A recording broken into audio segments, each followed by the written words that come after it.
Are you ready? Yeah. Yeah. Jon Peckman Podcast. I'm Jon Peckman. We're here at Connecticut Valley School of Music and Dance Podcast Studio, beautiful downtown Portland, Connecticut, that is. Woo. Come over the bridge, start looking left. That's it. We are here today with the one, the only,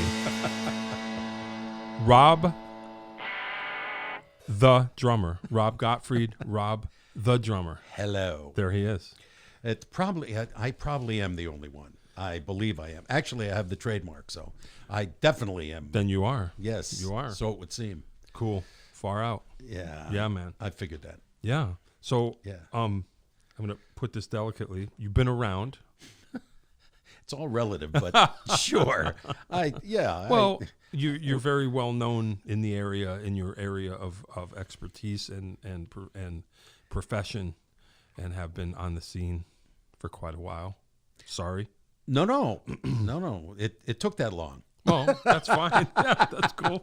Yeah, whatever it takes. But yeah, everybody knows Rob. What do you want to tell us what you're doing now, currently? Sure. In case we forget later to talk, like about, and then we'll go. Then you can tell the whole story.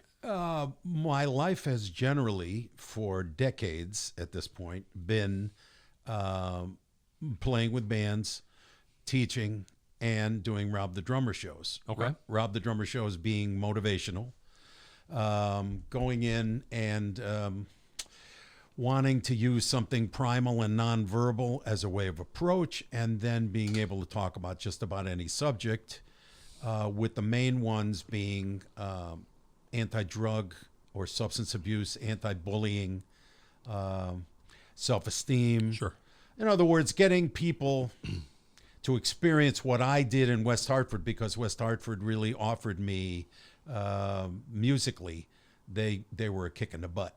Right. They started in 1959. This fellow who was a minister of music. If you've seen the movie Whiplash, you understand that was Bill Stanley and I. Oh boy, which one were you? Yes, exactly. It was my hands that were bleeding. Thank you. But he was passionate, and he was on top of it early. He started jazz education in '59, and really the rest of the country was really not doing that. Oh wow, hey, So, that's cool. So yeah. you're from West Hartford? Yeah. Okay. Yeah. So that's how it started. Yeah. That's and kinda cool. The concept of West Hartford always was, we're gonna protect you until you're 18, and then we'll throw you out into the world. Sure. Whereas Hartford's concept was, we'll throw everything we can at you, and if you survive, you're going to be incredibly strong. Mm-hmm. It's a different mindset. And perception. I think West Hartford, along with Avon and Simsbury, good education, people that are used to accomplishing what they go after. Sure. And wanting your kids to be more than you are, which is always a plus. Yeah. And for me, it's just a matter of being in touch with your inner child, and that's why it's a great equalizer. That's why any kid would bother to listen to you. Yeah. Right. Yeah. I mean, I'm basically from the wrong generation and usually the wrong color when we're talking about real problems and real difficulties a lot of the time. Yep. And so why should they listen to me? And the point is that when they feel who I am through what I play, Sure. and the way that I do it, and also hopefully that I'm able to carry my spirit to them in one way or another, that equalizes us out. Doesn't matter if they're 12 and I'm more. I understand. And, yeah. Sure. I know you do. No, that's awesome. Yeah, no, it's really cool. Being in the middle of 1,000 kids at one time, in the middle of an auditorium or a gym, and then,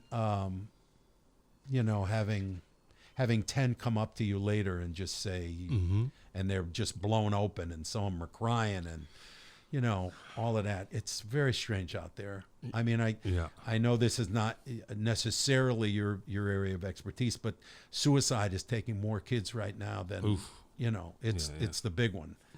And so you just go back to your own childhood and say, if things had been different, would I have obviously taken a different path?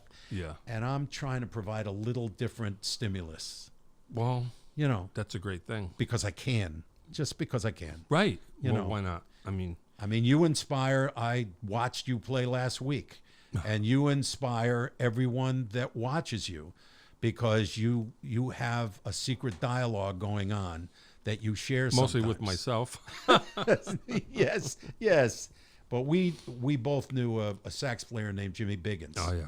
And he had that gift. He had this internal thing going on that he would show you bits of. Yeah. And Yeah. he was Great remarkable. Everybody else doesn't know, but he had passed away, unfortunately, and fell down a flight of stairs and died. I'll never forget that. Boy, and what a player! I mean, I had you had nights with him. I had nights with him. Oh, yeah. Yeah.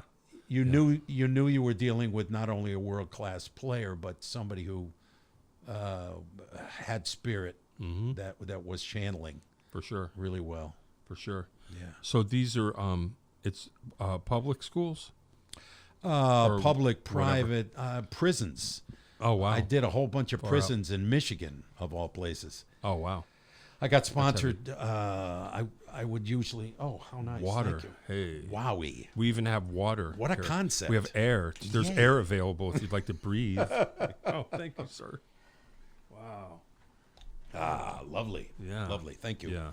Wetting Straight from the quarry. Yes. No. So, prison in Detroit. Prisons in Detroit. Wow. Yeah. I was sponsored by the guy who discovered Lipitor. Wow. I went to high school with him at Hall in West Hartford. Okay. And he's one of my best friends, and we Zoom every Wednesday with all of those, Sure. like 8 guys that we've stayed in touch I just with. finished that coffee. I'm Zooming right now. Are you? Yeah, yeah. Are you Zooming? yeah. Well, it's important. I guess. It's important. If you can't, pump the adrenaline, it's good to use something artificial as a way of changing the way you feel. Yeah, I mean, 7 or 8 coffees a day. It's not going to hurt you. It's true. Your shoes may be a different color, but yes, absolutely. Cool. Oh, water's great. So Thank you. you've been doing, we got the best water here. Really? Yeah. Yeah. I guess. I don't know. Yeah, it's quarry. Yeah. Yeah. How long have you been doing the Rob the Drummer shows? Years. Many. 76. I started in Wow. 76. Oh, that's cool. I started in 76, and they sent some representatives over a few years later from Sesame Street. I was doing a show on Constitution Plaza in Hartford. Okay. And I had started to do a show about what's it like to be in the music. Because the average person, while they might have a cerebral experience and they might say, oh, that was very interesting, they don't get involved. Sure. And I tried to communicate what it was like to be in it. And Joe Porcaro, Skinny Porcaro, my first teacher, came. Lee Pack, my second teacher, Sure. he came. Wow. Art Peretta, he came. I don't know if I know him. Art Peretta was he was a well-known guy from the 50s jazz circuit. I think. Okay. Anyway, so they were all best of friends, and they all came from like Weaver or Hartford High or whatever. They went through the process here. And Joe Porcaro was living in Bloomfield. Gee whiz. Yeah. Imagine that. So Crazy. they all came that day, and it was very interesting because the Sesame Street people, after the show, they said, we've never seen anything quite like this. Would you like to do some shows? I said, yes. Yeah. They said, would you like to help write them? I said, sure. Sure. So I got a chance to be on about 6 shows, and I'm hanging out with Big Bird. Yeah, that's cool. And he says to me, before we go out to film we had rehearsed, but before we go out and do the final, he says, look, we're about to affect a little girl in Taiwan somewhere, and we're never going to meet her, but we're about to change her life. Because he knew the power he had. He knew the power they all had. Yeah. Because the Sesame Street turned math into fun. Oh, yeah. No, It wasn't work anymore. Yeah. Yep. And so many other things. Yeah, no offense. I mean, I'm sorry that I'm younger than you, but yeah, I grew up Sesame Street. I mean, I was born in 67, so I was right there. Right. Like Sesame Street, Electric Company, Mr. Rogers, Yeah. Zoom, Yeah. all that every day. Yeah. Sesame Street was the I jam. loved it. Yeah, sure. I almost got on Mr. Rogers. Cool. We were in talks with their producers, and they said, You know what I have to say about that? "What? Sure. Sure you did. Sure. No, sorry. No, that works. Yeah, that works." Mr. Rogers. He said, "You're a little too high energy. We really, yeah. it's a little Mr. too Rogers much." pretty chill. Yeah, I mean, he chill. was. Yeah. He was definitely. I would have loved to have met him. Oh, yeah. Yeah, But, he's from Pittsburgh, Yeah, you know. yeah. Yeah, cool. Nice guy. I bet. An ex-Marine, Sure. I think. I know, that's what they say. I know. He just. Yeah, that's pretty cool. Yeah, I grew up with the whole schmear. I probably saw you. I honestly I can't say if I remember, but I probably did. Well, Sure I was I on did. Nickelodeon too. I was on Whoa. a show called Total Panic. I was on That's cool. Romper Room 3 times.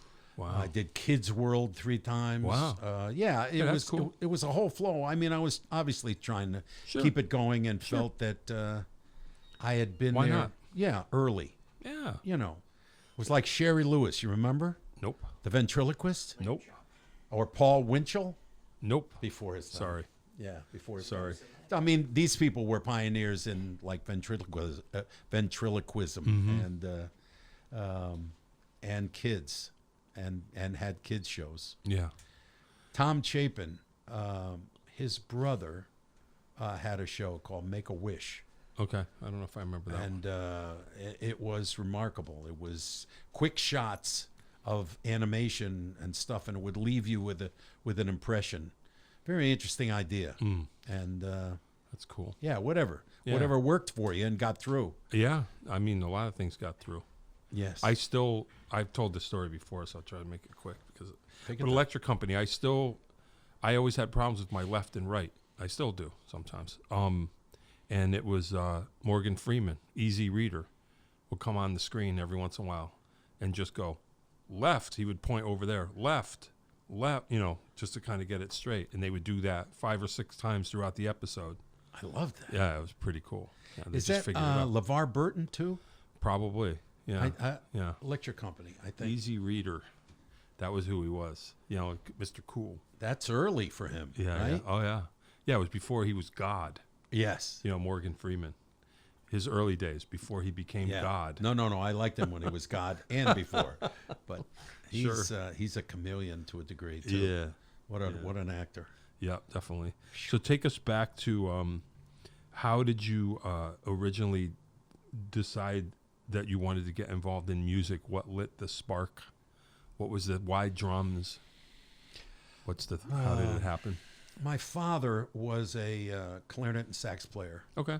He was a sax player. He played with Paul Whiteman. He played with Sure. Bunny Berrigan, Sure. which were like the Michael Jackson equivalent to the 40s. Sure. You know, Yep. really in that flow. Yep. Everybody coming home from the war, and it was during the war too. Just wanting to get relief from the music like they do now. Mm-hmm. Yep. It's more needed now than ever. Sure. But during that whole period, when you hear the swing horn sections and so forth, that wanting to take you into a certain emotion, Oh, yeah. and it was very needed. I mean, For sure. God, everybody just wanted to come home and rest. Yeah. After that, Can you blame him? not at all. Yeah. So anyway, he because of him and my brother played clarinet and sax and guitar and sang. Older? Yes. Okay. 4 years older. He's Okay. born on April 29th. I'm born on April 28th. Oh, wow. 4 years apart. Oh, that's cool. My mother was very regular, obviously, and she sang and played piano. And so my only reason in mentioning it was there was great music around all the time. Sure. And my father was a real aficionado of great electronics. So he had 4 KLH6s up on the wall sure, and sure. all Macintosh Yeah, equipment. yeah. And, Yeah, that's great. so when we heard albums, Mm-hmm. and when we heard it played, it just, you were Made part an of impact. it. You Yeah, were in yeah, it. Yeah, sure. It ended up That's having cool. me do shows about what I had experienced when I was 10. Yeah. You know. That's cool. And the story went also that when I was 2.5, my grandparents had a house and garage and stuff in North End of Hartford when it was Italian and Jewish and Sure. stuff.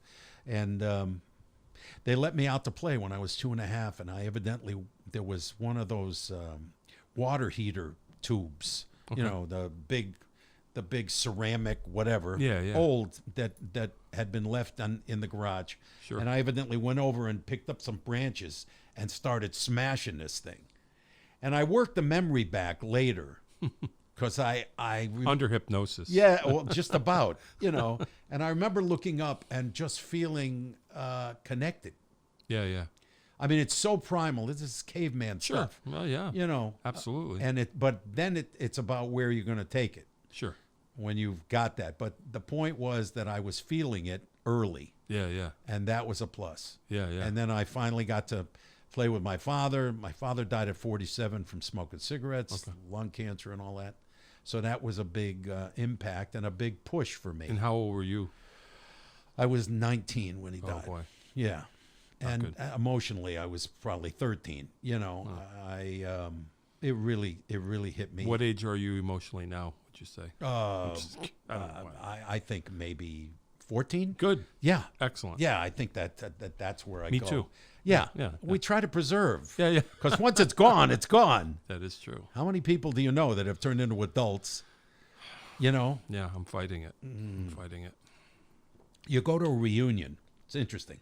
You go to a reunion, like a class reunion. I went to one a couple weeks ago. All right. So you see people that are old. Sure. And you see people that will never get old.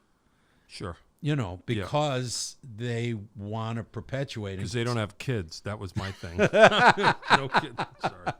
You're probably right. Maybe. That can really take it out of you. That's what I hear. I wouldn't know. Well, you have to put your own goals aside so much of the time because your kids become your focus. It's a long story. I don't know how it happened. Yes? But yeah. There was me and my wife. There was one of the first real conversations we had. She's like, "You don't want kids, do you?" I'm like, I don't think so. Not if you don't. And all of a sudden, here we are. She didn't want them. No, in the didn't. beginning. That was part of the deal. And what did she say about why she didn't want them? Well, we don't have. I don't. I suppose it's very personal, but I just in I general. don't know why.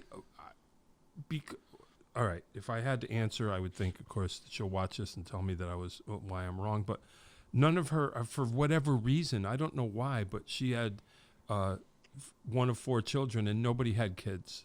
Oh, I don't know why. They just happened to never have children. So I just think she didn't grow up around, kids romping through. Where I just had an older sister, but she had kids, so there was kids around. Right. And I don't know. I think she just, and now as we get older, I realize neither of us could handle it. We couldn't handle it. I can barely drive. By the time I leave here and get home, I'll have 5 stories about some idiot that I can't handle anything. So I'm like, kids, I don't know about that. I love your sensitivity. I must admit. I know, really. What choice do you have? Through the years, I've watched you, and you are sensitive. And I'm sensitive. And yet you're strong when you need to be, but sure. Yeah. But no kids. Kids will make you old. I'm amazed at the people that can keep their focus while they still have the kids. I'm amazed. I'm always impressed by that. I'm like, I don't know how. I haven't seen very many that really can pull it off completely, but God bless them. Yeah. I mean, some of them have nannies. Yeah. I guess. No, I greatly admire people, because that's what me and my wife always go. We go, when we're going through something that's, crazy with the house or something, I go, now imagine this, but with kids. God bless everybody, I watch some mothers, and they the kids falling down, everybody's crying. This is broken. This is okay, fine, and they just sail through it. Yeah, I don't know. Well, actually, you know Jay Wiggin. Sure, Jay Wiggins is one of my heroes because great father. Yeah, great father. Yeah, and in the time I knew him, he went from 0 to 3 in like a handful of years. Yeah, and if I had to do it, I would like to be like him, because he just, as far as I know, nothing bothers him. He's totally into it. Yeah. I just don't have that. I don't think I have that. He has it, and I really admire that. I think it takes 2 people that are really sailing, because sure. The under 30 divorce rate is 62%. The over 30 is 52. Yeah. More than half of them are divorced within 2 years.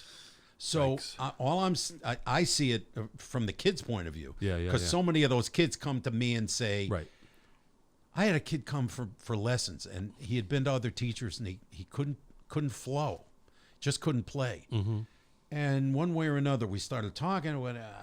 I got to know a little bit about him, and he broke down and started crying. Sure. And I said, what's wrong? Yeah. He said, my father never told me he was going to leave, and he just left. He'd been carrying this. Yeah, sure. There was no authority figure. Sure, He was feeling safe. Sure. All of a sudden, he felt it safe enough to share it. Yeah, it's beautiful. After he shared it, he was flowing like crazy. Yeah, it's beautiful. Yeah, that's a cool thing. That was a nice moment. I had I didn't have a particularly bad childhood. Actually, I had a really good childhood. But I think it's cool. I was lucky. I had a lot of adults that were really cool with me. That I now realize that were like kind of what you're doing with kids, that listened and were cool, treated them like adults, treated them like real people. Like people. It's important. I think it's important. I try to do that. Yeah. I try to, I don't need to be like their best bro or whatever, but we're comfortable enough that it's like, all the years I've been teaching too. Yeah. Kids have brought everything to me at one point or another, and it's totally cool. It's like, I got you. It's cool. Well, you know how many teachers talk down? I mean, I don't know if it's your experience, but I find kids, they immediately can tell. You got to take that tone right out of you. Yeah.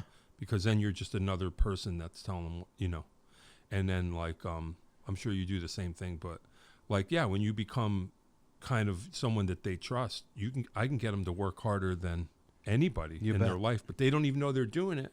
No. Because they trust you. Yeah, because they trust you. The whole thing is trust. Yeah. I mean, if they're not going to trust what you say or what your intent is, sure, then they're not going to pay attention. Well, I mean, we got to talk about you more, but not to get sidetracked. But yeah, I mean, I always look at it like, if a kid comes to you and wants to learn to play music or play drums, they have music inside of them, and my job is to help them extract it or bring it out. It's already there. So the willingness is like, okay, you're here.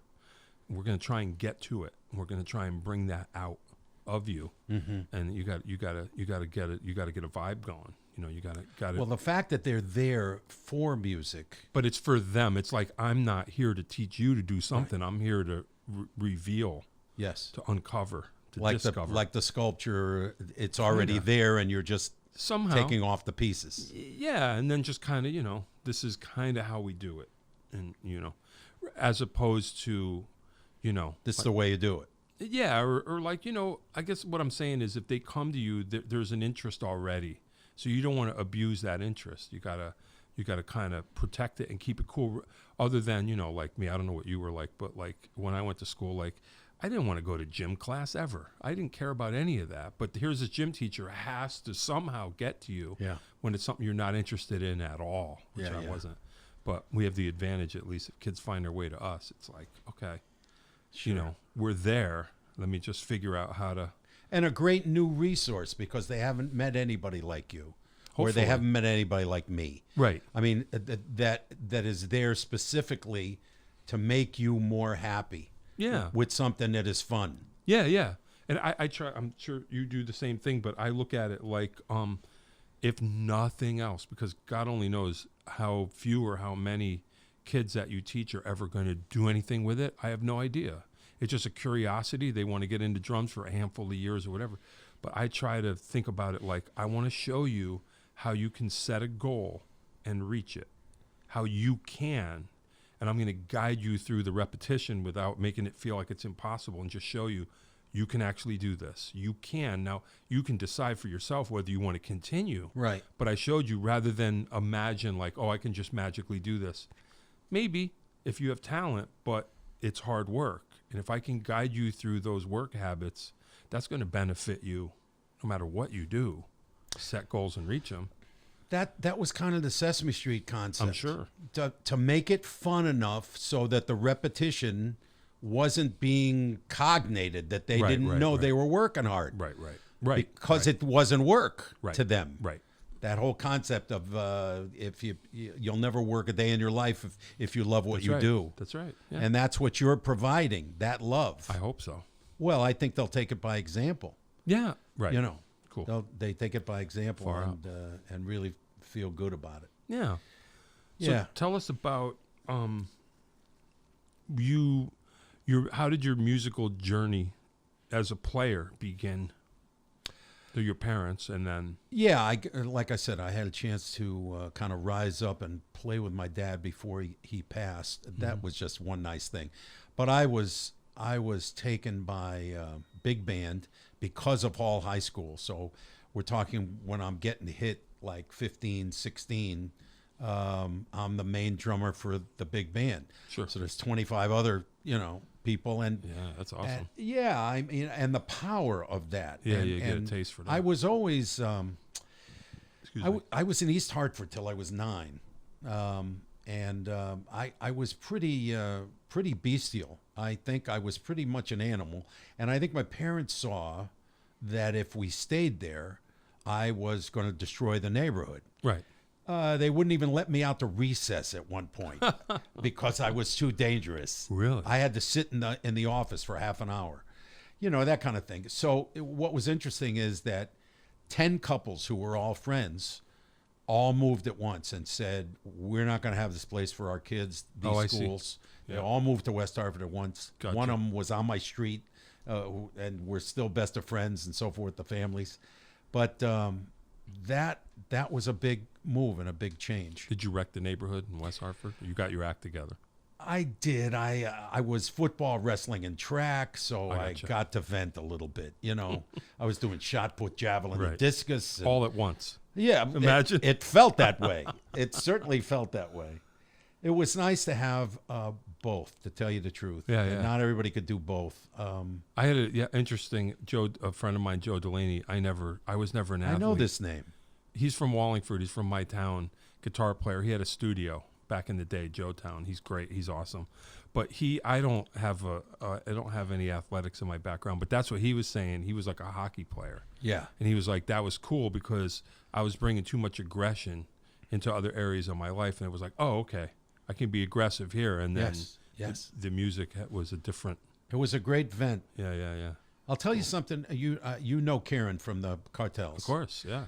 And Karen said one of the nicest things, at least one that I will always remember. She said, we're here for a healing when we're in a club or as down and depressed as you might get about, God, there's only a few people here and there's no energy and whatever. She said, you're here for a healing. You're here to create an environment where they can relax and vent.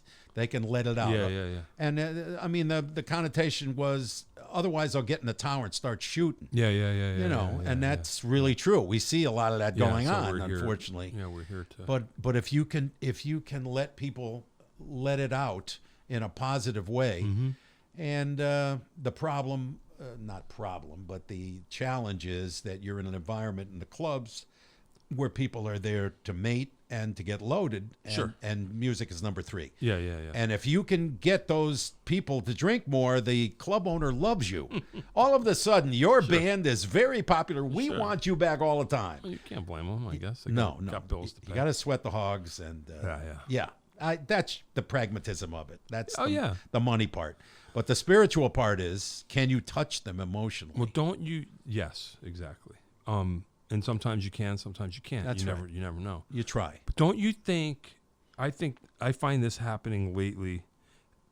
I wouldn't say we're not post-pandemic quite yet, but it seems to me that there's been a little bit of a shakeout where you have people that are interested in only music are showing up because they were deprived of it. Yeah. It's kind of like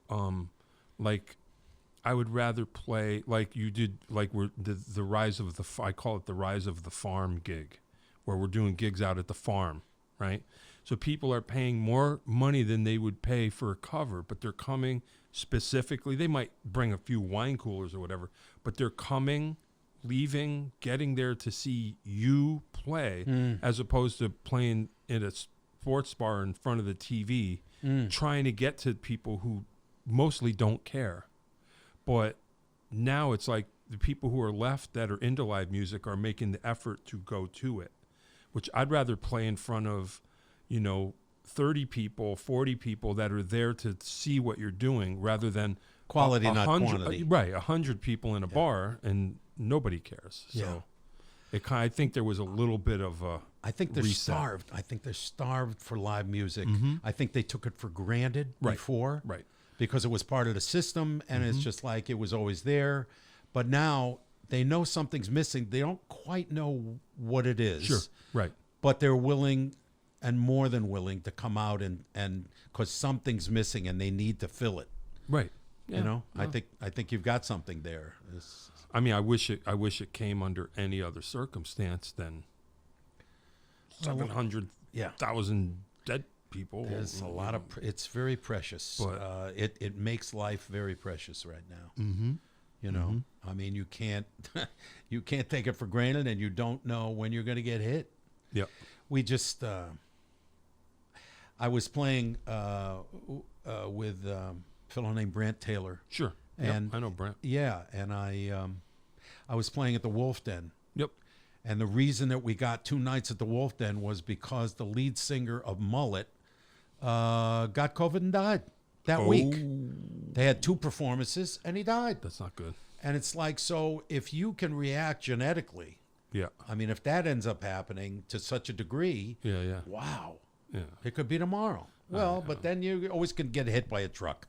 I mean, what's the difference? I've been hit by trucks. No biggie. Have you? No, I'm kidding. Of course not. Can you imagine? I hope you took your car when that happened. But, yeah. Ouch. No. Yeah, no, I hear you. So when did you start, really getting into it, drumming-wise? What were your drum inspirations? Who turned you on that you were like, I'm going to do this? When I was 16 and got my license, I used to go see Buddy Rich all the time. Wow.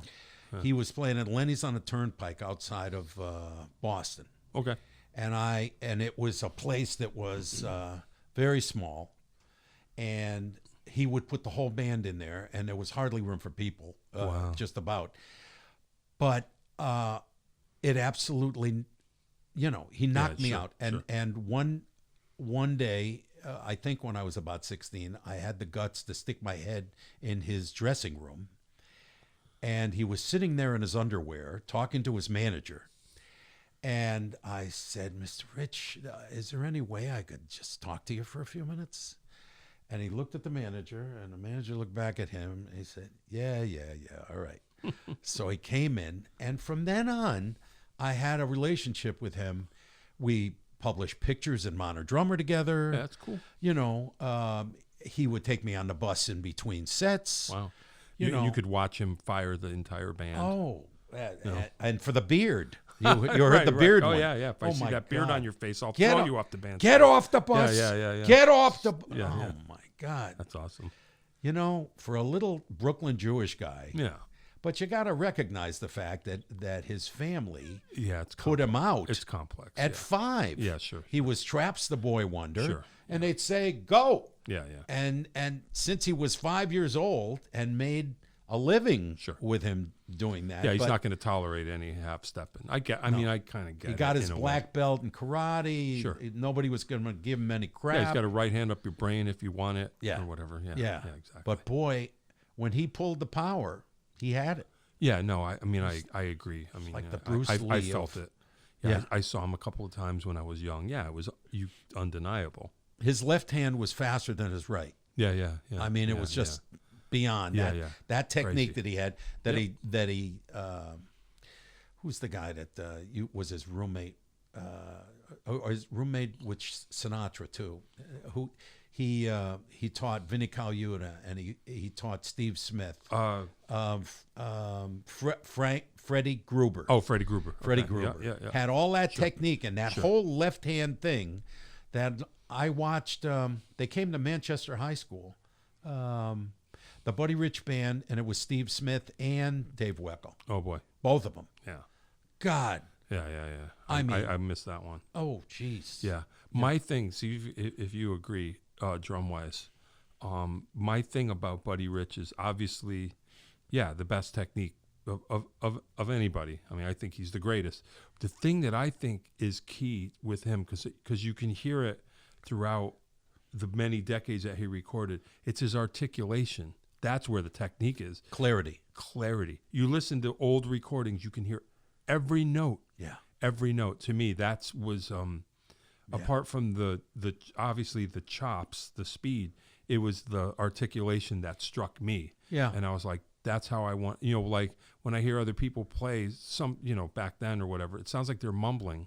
Yeah. But when he played, yes, you could hear it, everything very clearly and vividly. And I thought that's where the technique comes in. The other side of that was somebody like Art Blakey for me, and I would go at arm's length. Not that he wasn't a good player, sure, but everything was muddled and everything was. It's a different, yeah. There wasn't a clarity there. Yeah. That's what I liked about Buddy. Yeah. I still do. Yeah, is the clarity. Yeah, and he inspired so many. And I was a big Chicago guy too. Okay.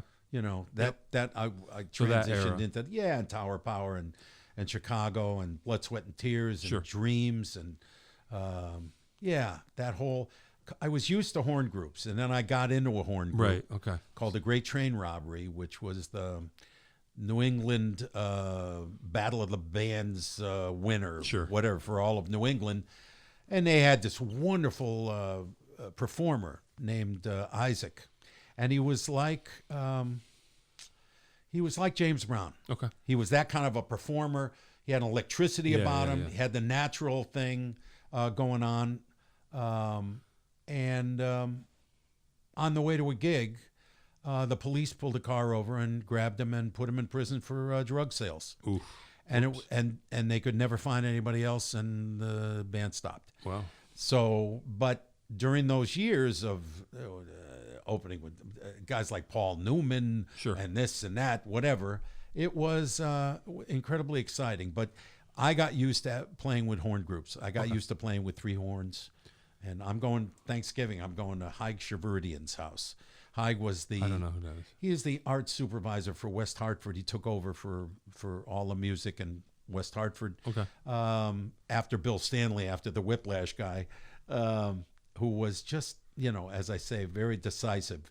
But Haig was the leader of that band and would always orchestrate the horn sections. Okay. Just a really great educator, kind of a nationally ranked guy. He's still doing it. Yes. Yeah, wonderful. Well, he's retired now, but he still consults. Yep. Yeah. Yeah. But that kind of inspiration, that's where I ended up going into the horn group thing. And then I got a call one day. We're stuck for a drummer.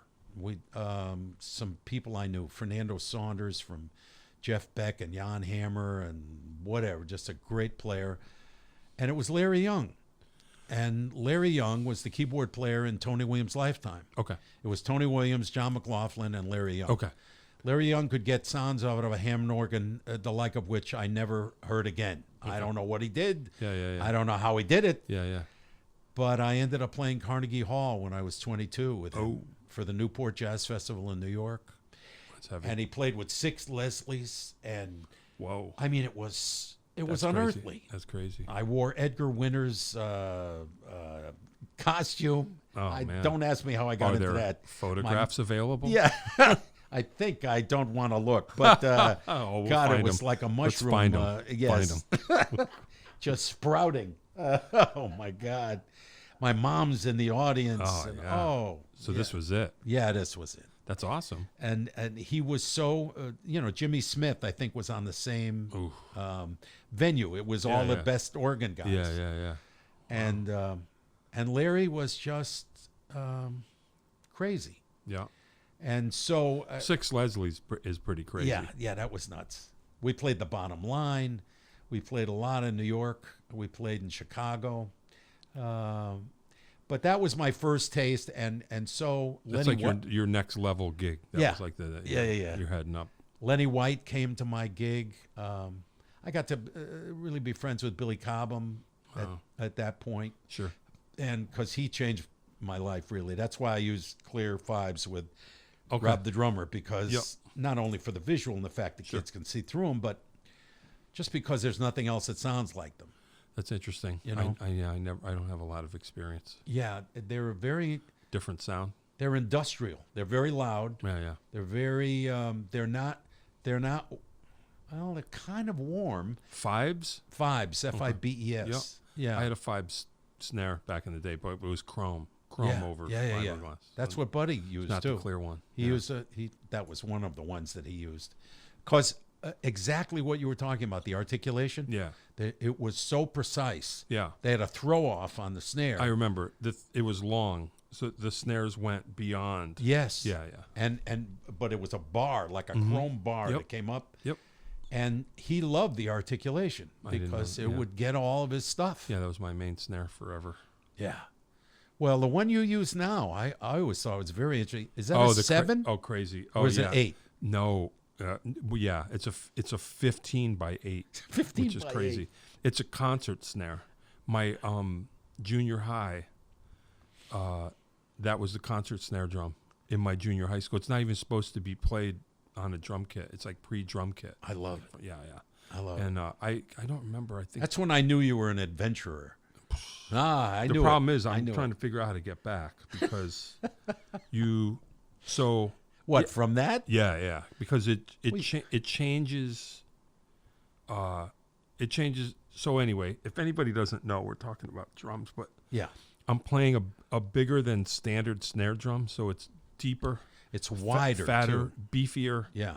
So it's a lower note. Originally, it's a lower note. It's a lower note, but I like it because I can tune it to get the action I want, but it still sounds a little beefier. Yeah. And when you really hit it, it doesn't get right up in your face. It gets like here. It has tone. Yeah. Has tone. Yeah. So. But 15 is your listeners should know. Yeah. It's extraordinary because you have to widen your legs out a little more. And when you're talking about deeper and wider. Yeah. That's what makes it unique. Well, the problem is, I love the sound, but the action, you got to move a little quicker to get it to, you have to push more. Yeah, and I found out, for example, when I did the PVAR gig on Sunday, I hadn't played at that level in 2 years. I was playing gigs, but not like that. It's like you hit the stage in third gear. You bet. And I realized I lost some fleetness because I have to kind of push a little harder to get around. And I'm like, oh, I lost that. Did you keep the top head tight? Well, not crazy tight. Not crazy tight. But, normal. But all right. But I lost my fleetness. And I'm like, oh, no. I got up there and said, I'm just going to. Oh, that didn't work. Because I don't have the extra push because I'm out of shape for not playing like that for 2 years. No one would have known. Well, John, I adjusted. Please. I just went, well, whatever. I'm not looking for. Your talent comes through no matter what. But I knew. I got up there and I was like, oops, okay, recalibrate. And I just went deeper. That's the way you felt. Oh, you went deeper into the drum? I just went, no, I said, I'm going to groove. I'm going to groove rock bottom. Wow. I'm going to just okay, you know what? You're not going to dazzle anybody with your fleetness because I was trying to dig myself out and I'm like, you don't have. I said, you know what? I'm going to do what I do, and just really lay into it, and then once I feel confident, then maybe I'll start. But just recalibrate. That's safety first. That's safety first. That makes sense. It's nerve-wracking. Yeah, but no one else knew. Yeah, that was a conflict you were having with yourself. It is true, but on the other hand, I mean, not to get all into it, we're going to run out of time. We know nothing about you. That's all right. That's the challenge. That's why it gets edgy because I don't have a routine. So I get up there and just go, oh, you have to reconfigure your style right now in front of a room full of people. And everyone's looking at you. But when you're teaching and you're down there all the time and you're work on. I do. I mean, I do, but it's a little. But it's the different. You're not under the same pressure. The difference is, for me, I don't know if this is for you, but it is true. I worked on a lot of chops over the 2 years. I broke things down. I did a lot of practicing on the pad. I feel like I worked on my chops a lot. But when the volume level, when you get out, you realize, oh, I can't project that stuff. So I kind of it was like, oh, I had all these new licks I was going to play, and I'm like, dude, you don't have the So Well, I was like, "Whoops!" That's when your equipment should come to the rescue a little bit. And I handicapped myself by using a snare that was too big. Yeah. So what are you thinking of going to? Going down to a 14? Or? Someday I'm gonna have to reconfigure. How about a 15.6? Yeah, maybe. I'm gonna have to reconfigure because I do miss my. I used to have a very snappy sound. Now I have a very beefy sound, and I'm like, Yeah. maybe I could have a. But you want the clarity. You want the clarity. You don't want to. You don't want to miss what Buddy Rich was going after. No. You want some of that, but you want the tone. That's the happy It's a medium. trade-off. Yeah. Like I say, if I'm gonna play a snare that big, then I got to sacrifice the snappiness, and I think I'm ready. I think I've done the beefy thing for enough years. I might be ready to Move in the other direction. maybe. Anyway, this is. I've got a 15.6.5. Yeah. Maybe. It was custom made. It was the 50th anniversary, I think, for ProMark or something. Far out. They made the snare drum, and it's got the clarity, but it's got the deep. Yeah. the All right. depth, Yeah. Maybe. You know. Maybe that might be the thing. But anyway, so horn bands, rocking and rolling. Yeah, and then I lived in New York City 3 times, and twice we got in front of all the majors. I was in a band with Bill Laswell. Okay. Do you know that name? Yeah, sure. Yeah. So Wow. Bill and I, it was the manager of the band was the manager of CBGB's. Wow. So we were in there all the time. Yeah. We were opening for, the Ramones. Sure. And, I think we were on the same thing with Blondie one time. And Yep. Is McAloney playing for Blondie? Is that what I heard? I don't know. The guy from Physical Graffiti. Wow. Just wonderful drummer. Yeah. Sure. Yeah. John. Yeah. Oh, yeah. Yeah. Yeah. So I think I heard last I week did not hear that. that he's playing for Blondie. Oh, I'll get to the bottom of that. Wouldn't that be fun? Yeah. Yeah. Well, we should go and bring some old melon, maybe, that we could chuck at him, just to throw him off his game a little bit. Sure. That would be plus. Yeah. Anyway. So there you were. Yeah. You were almost there. You were almost there. Yeah. You're like, this band is going to make it. And the lead singer got stoned each time and fell on his face. Sure. That happens. He buckled under the pressure. Sure. Yeah. Everybody else we've all was seen we were on it. I've been in situations like that. We were rehearsed. We were, Yep. God. Some people, Yeah. I mean, self-sabotage. the tip of the arrow. When the tip of the arrow goes, so goes the arrow. Unfortunately. And that was finally after the second time with these folks. We were sad. We were sad, and we were a bit tired, and we didn't keep going because things shifted. And then you just became the journeyman, the dude that's I'm available. Yeah. That's cool. In New York too. Yeah. But, and then I, like I said, a lot of things were also. I wanted to be more near family. Sure. Whatever you make, Sure. you get your rationalization. Sure. You want a little home life. Well, life is good. Yeah. It's all good. Yeah. The way I look at it as we get older, I go, yeah, sure. I was in the same scenario. If we had gotten the record deal, it would have been over by now. Who was the one for you that you got closest with? Back then, it was Tony Richards and the K-Man Band. That was a big deal over in the certain corner of the state. And we did, oh, man, we're going to make it. This is it. And doing the same thing, showcasing for this one and that one. And that, oh, man, this is going to be it. And what did they say? That stuff you said about the tip of the arrow and all that? Yeah. That's what happened. And more or less. Okay, here we go. Yeah. What's his problem? And then that was that. That's all it took. Kind of.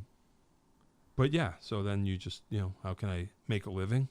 Yeah. And enjoy my life rather than worry about what I'm not or what, Or what I could, maybe. Yeah.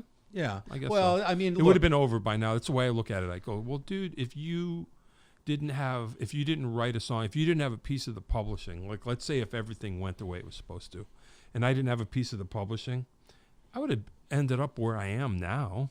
Or by then, it was like, well, you didn't make big bank. You're just, what, you don't think you would have made it on tour, you mean? I don't know. The money?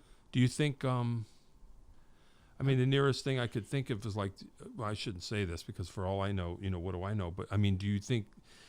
Oh God, I shouldn't say this. Do you think Huey Lewis's drummer is like a billionaire?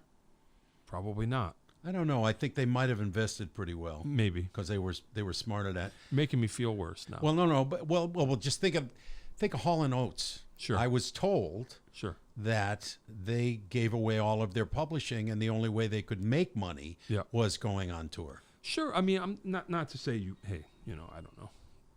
I mean, you could tour and make a nice living. I'm just saying, for myself, as far as rebuilding my life, I thought once a certain amount of time passed, I go, well, if you weren't going to go from gig to gig to gig to gig, and then just hopefully string out a career that went on forever, I wouldn't have had my marriage that I love so much, and it kind of like, well, I want to be here. I want to be here, present for this, and still be that guy, kind of. Well, anyway. No. Why do we always end up talking about me? Now we have 10 minutes left. We still don't know. It's very important in the fact that musicians change girlfriends like underwear a lot of the time. I mean, because I don't change my underwear. Thank you. That might be the secret. I don't even want to think that was a visual I wanted to avoid. Sorry. But anyway, well, you made me picture Buddy Rich in his underwear. So I understand. I will never lose that image in my mind, unfortunately. But I mean, the point is, no woman who, especially if they feel they have somebody special, wants to have them gone. And the very fact that if they're really good at what they do, they're not around. They're gone. Yeah, they're on tour. I know. Yeah. And so those women are constantly going back and forth and saying, why am I with somebody and taking care of a child when all by myself? Yeah. And God knows what he's up to out there. That's part of it too. So anyway. Yeah. We have to we got to get close to, we might have to do this again because I just don't feel like. Well, we can. Yeah, we can. I mean, you got lots of other people, I'm sure, to interview, but well, whatever. Let me. Do you have it? All right, I'm going to ask you a wacky question. Sure. These are the standard getting towards the end of the podcast questions. Oh, really? Okay. Yeah. Are you a consistent practicer of your instrument? Yeah, I would say. Okay. Is there anything in particular that you're working on at this moment that you'd like to share with us?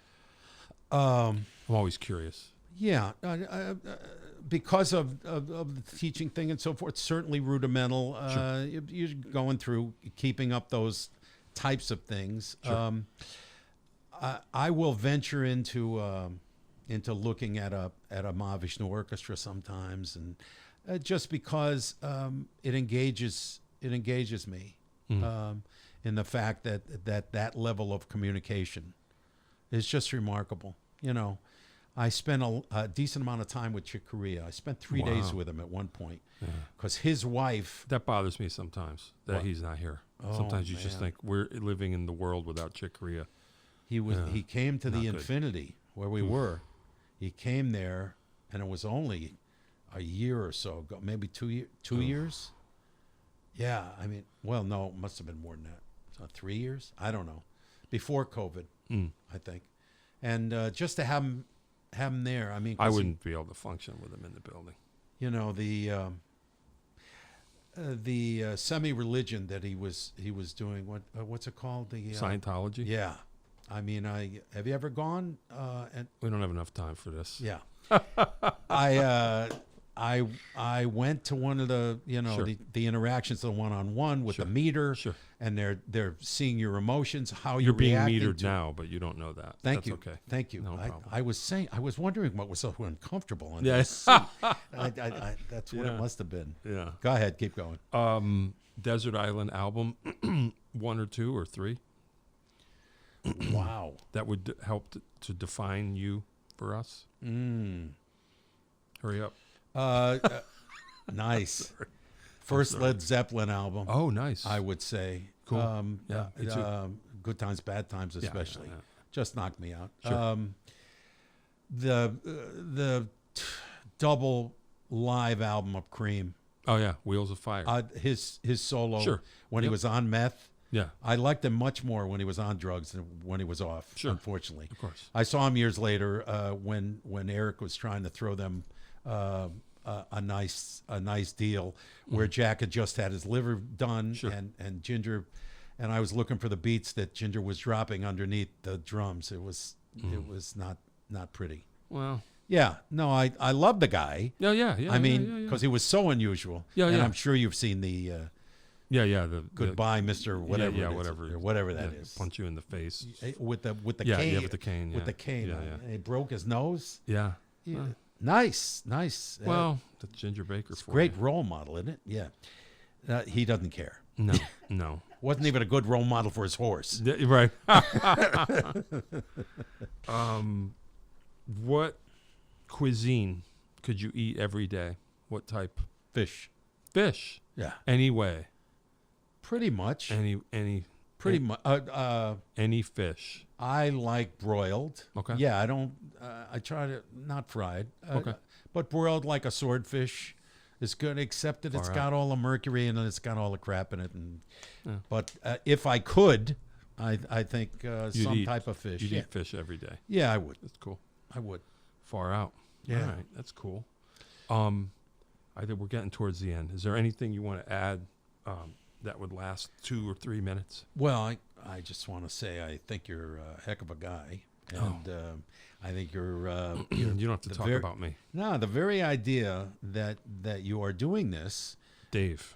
He's the very idea. But well, anyway. you both are a lovely team, and you're causing positive change by having people communicate their guts.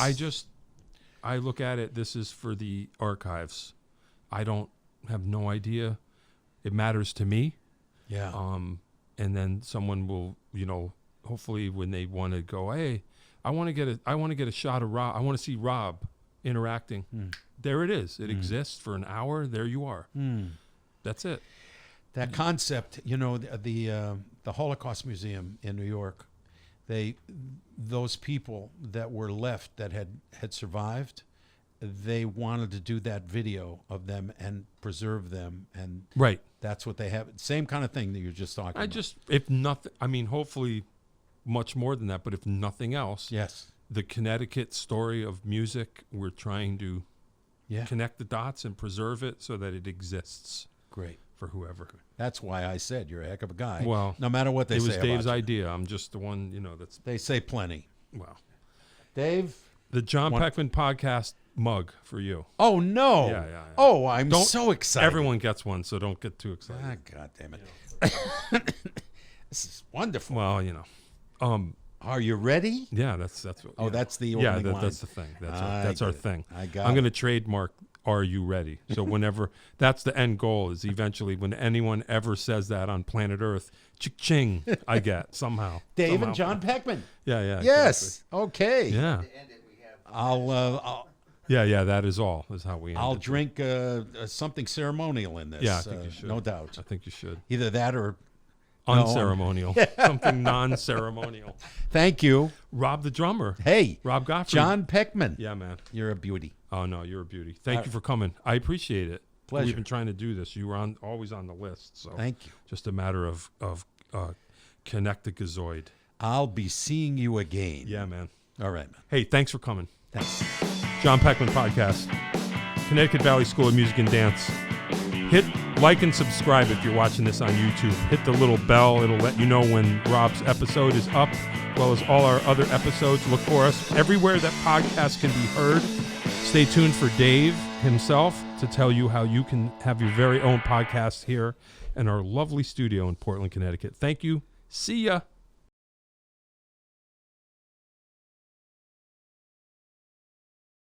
If you'd like to start your own podcast, give us a call at Connecticut Valley School of Music and Dance. Our professionally designed podcast space is here for all your recording needs. Rent out our studio to do interviews with up to 4 people, to record audiobooks, social media content, and all other recorded material.